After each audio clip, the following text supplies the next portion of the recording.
আমরা কখন অন এবং অন টু এবং কখন ইন এবং ইনটু ব্যবহার করি? যখনই আমরা কোনো জিনিসের কোনো বস্তুর উপর রাখা আছে, কোনো সারফেসের উপর রাখা আছে বলবো, তখন আমরা অনের ব্যবহার করব। Like my pen is on my hand, আমার হাতের উপরে আছে, ঠিক আছে, অন মাই হ্যান্ড সারফেসের উপরে টাচ করে, ঠিক আছে।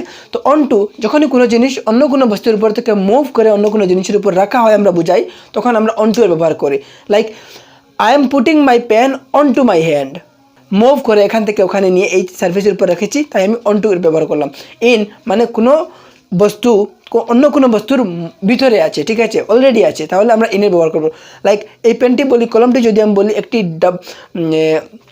জারের মধ্যে আছে, তাহলে বলবো my pen is in the jar, my pen is in the jar, একটি জারের ভিতরে আছে, ঠিক আছে, অলরেডি আছে। আমি বলতে পারি আমি আমার রুমের মধ্যে আছি, তো I am in my room, ঠিক আছে।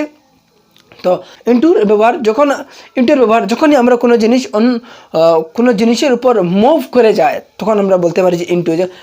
বাচ্চাটি নদীতে লাফ দিল, তো আমরা the boy jumped into the river, the boy jumped into the river. যখনই মুভমেন্টের কথা আসে তখন আমরা ইনটু এর ব্যবহার করব, এবং যখনই আবার কোনো জিনিসের উপর রাখা হচ্ছে এরকম বোঝায়, তখন মুভ করে, তখন আমরা অনটু ব্যবহার করব।